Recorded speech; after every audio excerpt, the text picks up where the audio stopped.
Hello guys, Radhe Radhe. तो मैंने अपने पिछले ब्लॉग में बताया था कि हम लोग कल बरसाना जाने वाले हैं। तो देखो पूरी टीम रेडी है और बस हम निकल रहे हैं बरसाना के लिए। तो मिलते हैं बरसाना में जाके, जिसके बाद मैं अपनी सेना के साथ सीधा निकल जाता हूं घर के लिए, क्योंकि घर से मुझे मम्मी का आशीर्वाद लेना है। मम्मी के पैर छूने के बाद और आशीर्वाद लेने के बाद फिर हम अपनी यात्रा आगे को आरंभ करते हैं और हम सीधा चल देते हैं पहले बरसाना की ओर। बरसाना जाते हुए रास्ते में मुझे जय गुरुदेव मंदिर दिखाई देता है। इसे देखने की इच्छा तो बहुत है लेकिन टाइम नहीं है। गाइस फाइनली भाई बाइक चला चला के यार परेशान हो गए हैं और हालत खराब हो गई है देखो। इसीलिए ना थोड़ा सा रुक गए हैं और रुक के कैसी जगह पे हैं यार, क्योंकि हमारी एक बाइक है वो पीछे रह गई है। वो लोग अभी आएंगे, उसके बाद आगे का रास्ता तय करेंगे। तो अभी हालत ख़राब है इसीलिए थोड़ा सा रुकते हैं यार 10 मिनट, उसके बाद आगे बढ़ेंगे। यहाँ से निकलने के बाद हमें रास्ते में ये नल दिखाई देता है जिसपे हम अपना हाथ मुंह धोते हैं और थोड़ा पानी भी पी लेते हैं और इसका बहुत ज्यादा ही मीठा था। जिसके बाद हमारी एंट्री होती है राधा रानी के धाम बरसाना में। बरसाना में पहुंचते ही मेरी व्याकुलता और ज्यादा बढ़ जाती है राधा रानी के दर्शन करने के लिए। और यहाँ का बाजार बड़ी भव्य तरीके से सजा हुआ था। जिसके बाद हम गाड़ियों को पार्किंग में लगाते हैं और सीधा चल देते हैं मंदिर की तरफ। तो गाइस फाइनली हम बरसाना पहुंच गए हैं। अब यहाँ से हम मेन मंदिर के लिए जा रहे हैं राधा रानी के दर्शन करने।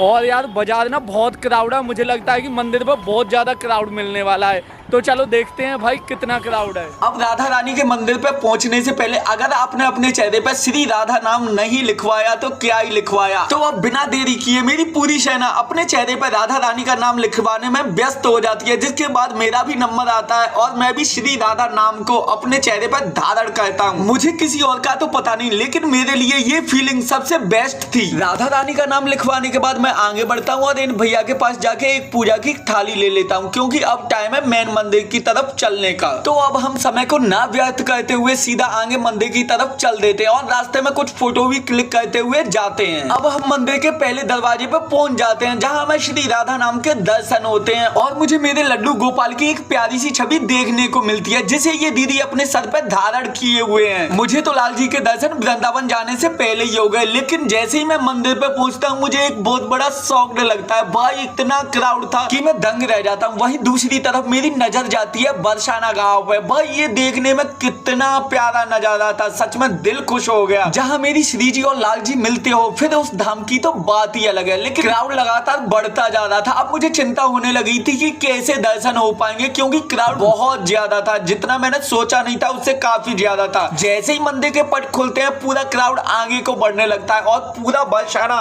राधा रानी के जयकारों से गूंज उठता है। अब इतना क्राउड देख के मैंने सोचा क्यों ना मैं थोड़ी देर इंतजार कर लेता हूँ। जब ये थोड़ा कम होगा तो फिर मैं आराम से मंदिर जाऊंगा जिससे कि मुझे मेरी श्री जी के दर्शन अच्छे से हो जाएं। बस इसी इंतजार में हम थोड़ी देर वेट करते हैं, लेकिन क्राउड लगातार बढ़ता जा रहा था। फिर हमने सोचा यहाँ बैठने से कोई फायदा नहीं, फिर हम भी चल देते हैं मंदिर की तरफ। और मंदिर में जाकर जैसे ही मुझे मेरी श्री जी के दर्शन होते हैं, सच बता रहा हूँ गाइस, दिल को एक सुकून सा मिला। लगा कि यार दुनिया की सारी खुशी मुझे एक साथ मिल गई हो, क्योंकि मुझे मेरी राधा रानी के दर्शन हो गए। राधा रानी के दर्शन करने के बाद अब बारी थी वृंदावन चलने की। तो मैं बिना देरी किए वृंदावन के लिए निकल जाता हूँ, क्योंकि मैं पहले से ही लेट हूँ। और हाँ, मैं आपको बता दूं, अगर आप सीढ़ियों के रास्ते से राधा रानी के मंदिर तक नहीं आ पाते किसी कारणवश तो ये सेवा भी उपलब्ध है। तभी मेरी नजर इन दीदी पे पड़ती है जो कि लड्डू गोपाल को अपने साथ लेके आई है और उससे इस तरीके से बातें कर रही थी जैसे वो अपने बेटे से बातें कर रही हो। सच में यार भक्ति की कोई भी प्रतिकाष्ठा नहीं है। यहाँ से आगे बढ़ने के बाद मेरी नजर जाती है बरसाना की मशहूर लस्सी पे। अब यार बरसाना आए और लस्सी नहीं पी तो फिर क्या ही पिया। जिसके बाद मैं और मेरी टीम बरसाना की लस्सी का आनंद उठाते हैं। लस्सी का कुल्हड़ कुछ ज्यादा ही बड़ा था, लेकिन उससे भी ज्यादा ये टेस्टी थी। लस्सी के बाद अब बारी थी पेड़ों की। तो मैंने बिना देरी किए पेड़ों की एक वीडियो भी बना ली और पेड़ों का आनंद भी उठा लिया।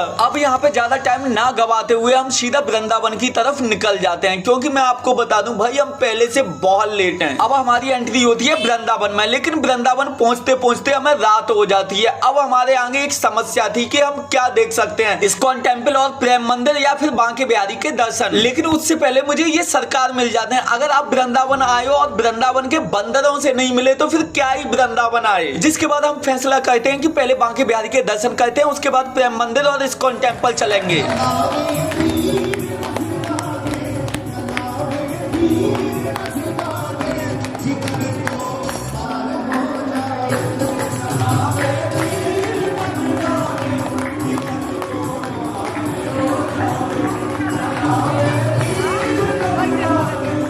बांके बिहारी के मंदिर में मेरा कैमरा छीन लिया जाता है क्योंकि वहाँ कैमरा अलाउड नहीं था और ये मुझे पता नहीं था, लेकिन आते टाइम वो कैमरा मुझे दे दिया जाता है। तो गाइस फाइनली हम यार बरसाना से आने में लेट हो गए थे क्योंकि रास्ते में ना बहुत सारा जाम मिल गया। फिर यहाँ भी वृंदावन में भी जाम मिल गया, तो केवल बांके बिहारी के दर्शन हो पाए हैं और इस्कॉन टेम्पल एंड प्रेम मंदिर दोनों बंद हो गए हैं। तो कोई नहीं यार, बांके बिहारी के दर्शन हो गए, राधा रानी के दर्शन हो गए। अभी इस्कॉन टेम्पल एंड प्रेम मंदिर फिर किसी दिन देखते हैं यार, क्योंकि अब तो बंद हो गए भाई। और सच्ची में बहुत गंदा लग रहा है, बहुत ज़्यादा गंदा लग रहा है, क्योंकि यार ये दोनों टेम्पल भी हमें देखने थे। अभी हो रहा है 9, तो अभी हम मार्केट में थोड़ा सा टाइम बिताएंगे। उसके बाद शाम को आपको पता है जैसे प्रेमानंद जी महाराज 2:30 पर निकलते हैं, तो पहले महाराज जी के दर्शन करेंगे, उसके बाद आगरा के लिए निकलेंगे। तो सच में यार बड़ा गंदा लग रहा है क्योंकि हम दोनों ही टेम्पल नहीं देख पाए और हम थोड़ा सा लेट हो गए, बट कोई नहीं, नेक्स्ट टाइम।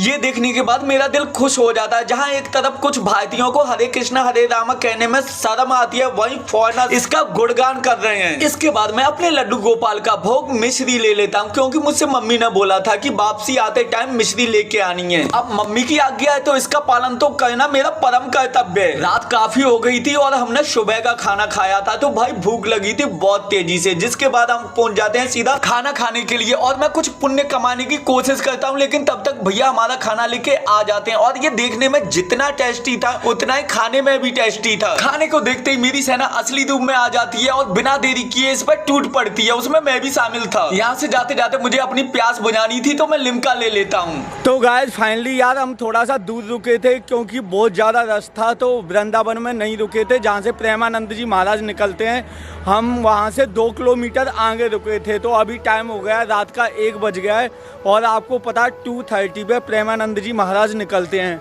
तो अब हम जा रहे हैं भाई पैदल पैदल, बाइक वहीं पे खड़ी हैं दर्शन करने के लिए प्रेमानंद जी महाराज के। देखो यार, उम्मीद है कि बहुत अच्छे से दर्शन हो जाएंगे। मुझे अभी किसी ने बताया है कि पहले जहाँ से प्रेमानंद जी महाराज निकलते थे जिस रास्ते से, उस रास्ते से अब नहीं जाते हाथरस के हादसे के बाद। तो जो मेरे साथ थे सारे लोग लौट गए हैं वापस, क्योंकि वो गाड़ियों से आएंगे। और मैं देखता हूँ चल के कि निकलते हैं या नहीं निकलते। अगर अब वो नहीं निकलते होंगे तो फिर हम उनके आश्रम कैली कुंज जाएंगे, तो चल के देखते हैं। तो गाइस जैसा कि मैंने बताया था पहले, मतलब महाराज जी उस मेन रोड से पैदल चल के आते थे, लेकिन अभी वो बंद हो गया है। और इस चौराहे से, आश्रम से पहले ये चौराहा है, इससे अब यहाँ से पैदल चल के जाते हैं, वहाँ से बंद कर दिया गया है। तो अभी हम लोग यहाँ पे आ गए हैं इस वाले चौराहे पे और देखते हैं कि महाराज जी यहाँ से हम लोगों को दर्शन हो पाते हैं या नहीं। जैसे वैसे क्राउड को देख के लग रहा है पॉसिबल है कि दर्शन हो जाएंगे। गाइस ये देखो प्रेमानंद जी महाराज के दर्शन करने के लिए रात को 1 बजे से लाइन लगना स्टार्ट हो गया, मतलब 12 बजे से।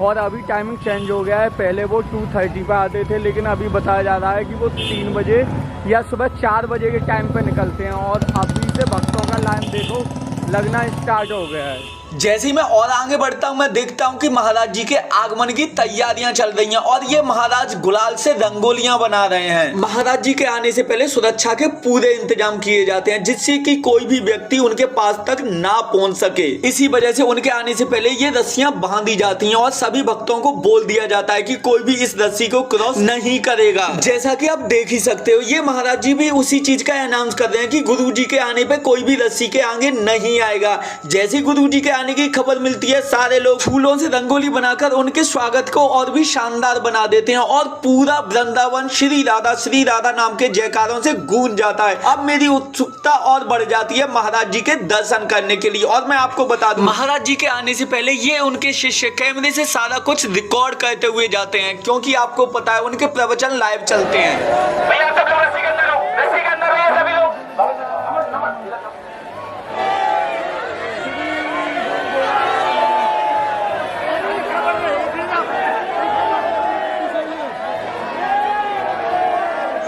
जैसे ही महाराज जी आगे बढ़ जाते हैं ये भक्तों की भीड़ उनके पीछे भागने लगती है। तब मुझे समझ आता है कि क्यों ये रस्सियां बांधी जाती हैं और सुरक्षा के इतने कड़े इंतजाम क्यों किए जाते हैं। लेकिन ये गलत है, जब आपको दर्शन हो गए तो पीछे भागना सही नहीं तो है। गाइस फाइनली महाराज जी के दर्शन हो गए हैं और सच में इतना अच्छा लगा, मतलब जिस चीज़ के लिए आए थे वो पूरी हो गई, एक मन्नत पूरी हो गई। श्री प्रेमानंद जी महाराज के दर्शन हो गए। तो अब घर के लिए निकलते हैं और आज का ब्लॉग यहीं समाप्त करते हैं। समाप्त।